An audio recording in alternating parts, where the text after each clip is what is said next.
जय हिंद साथियों, स्वागत है आप सभी का शाइन वाईटी क्लासेस में। हिंदी शॉर्ट हैंड की प्रैक्टिस डिक्टेशन 85 शब्द प्रति मिनट गति से डिक्टेशन 5 सेकंड में शुरू होगी।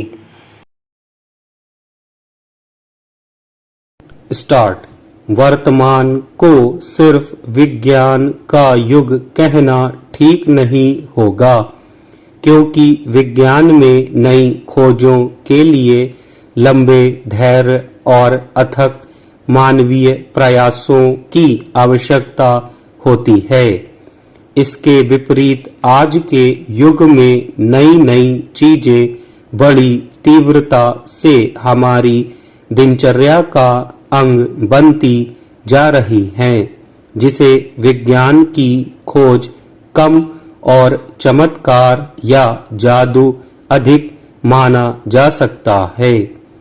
इन चमत्कारों में श्रव्य और दृश्य सूचनाओं का आदान प्रदान इतनी तीव्रता से हो रहा है कि मानवीय मस्तिष्क चारों ओर फैलता जा रहा है। डिजिटल युग के इस दौर में अनगिनत सूचनाओं के प्रवाह ने हमारे मानसिक और भावनात्मक स्वास्थ्य को प्रभावित किया है। मनुष्य चाहकर भी उसे किसी एक जगह पर केंद्रित करने में असमर्थ महसूस कर रहा है। हर वक्त व्यस्तता का एक ऐसा संजाल खड़ा हो गया है जिसमें कई कई घंटे या पूरा दिन खपाने के बाद भी व्यक्ति यह आकलन कर पाने में असमर्थ हो रहा है कि इतने समय की कथित व्यस्तता के बाद उसने अपने जीवन के लिए क्या हासिल किया। दिमाग में एक झंझावात हमेशा उफान मारता रहता है, जो मानवीय असंतोष का मुख्य कारण बनता जा रहा है।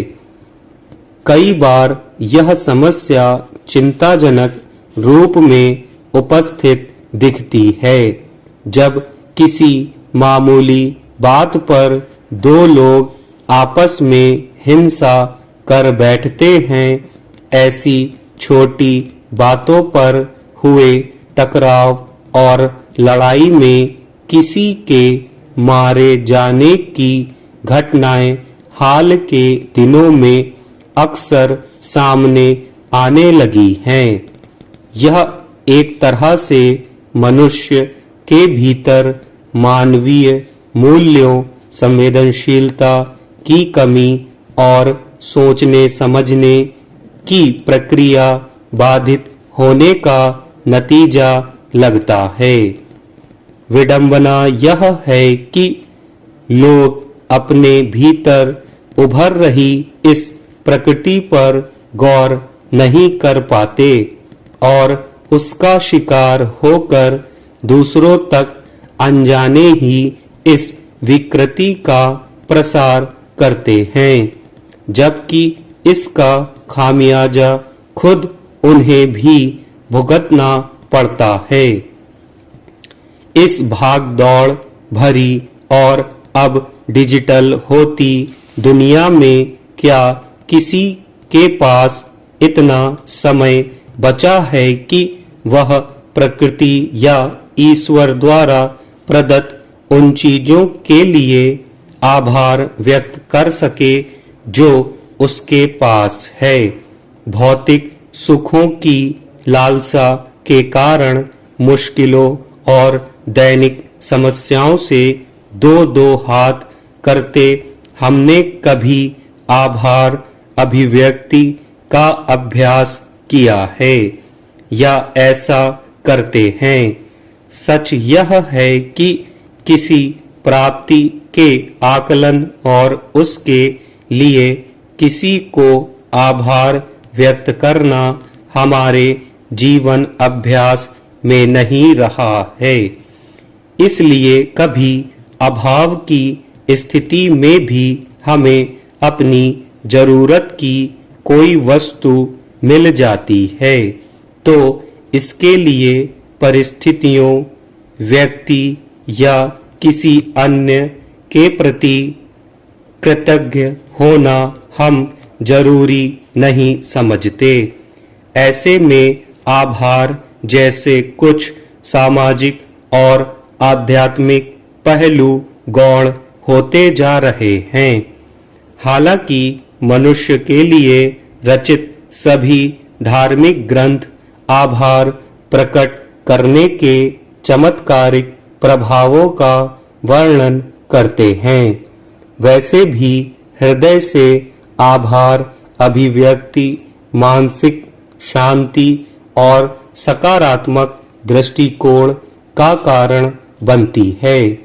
मसलन बाइबल आभार व्यक्त करने की मजबूत शक्ति को दर्शाती है।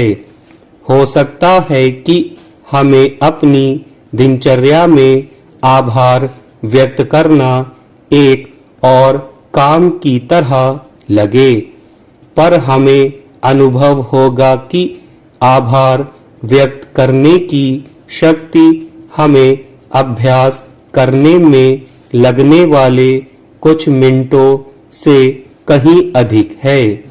फिर इसके बाद हमारे भीतर जो मानसिक शांति के लिए जगह अपने आप बन जाती है, उसका महत्व भी अनुमान से कहीं अधिक है। इस समूचे मनोविज्ञान पर अगर विचार किया जाए तब यह साफ होता है कि हमें आभार व्यक्त करने की आदत डालनी होगी। हमारी मदद करने वाले व्यक्ति से लेकर परिस्थिति और प्रकृति या ईश्वर को धन्यवाद देने का यह एक अहम कारण है, क्योंकि हम उपहारों की नहीं बल्कि देने वाले की प्रशंसा करते हैं।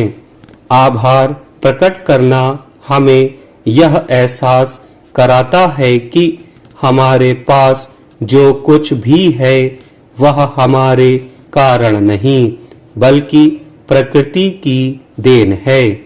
परमेश्वर को धन्यवाद देना अर्थात परमेश्वर के सानिध्य को प्राप्त करना है।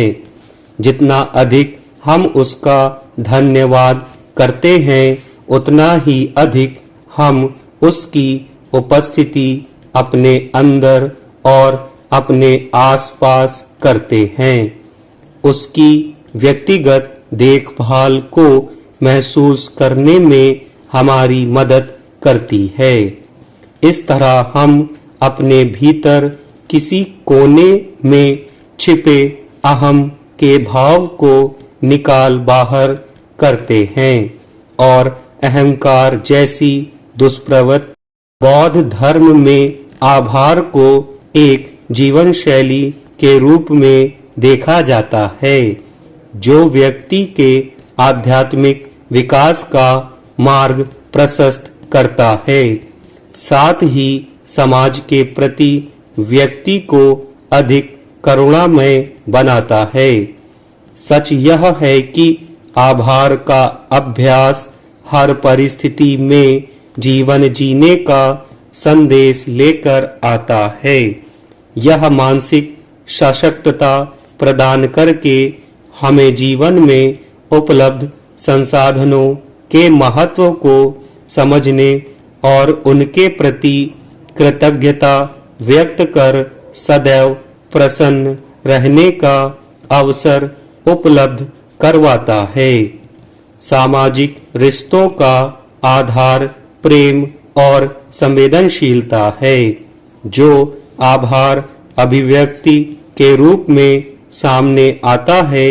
यह हमारे रिश्तेदारों और मित्रों के साथ हमारे संबंधों में गर्मजोशी और मधुरता लाता है। धन्यवाद और क्षमा वह धन है जिनसे हम सामाजिक प्राणी होने का कर्ज अदा करते हैं। अपनी दिनचर्या में आभार जैसे दिव्य गुण को सम्मिलित करने के लिए आपको सिर्फ दूसरों से सहायता स्वीकार करने के गुण को अंकुरित करना हो। प्रत्युत्तर में आभार व्यक्त करना अपने आप ही हमारे जीवन का अभिन्न अंग बनकर हमारे जीवन को उमंग और उल्लास से भर देगा।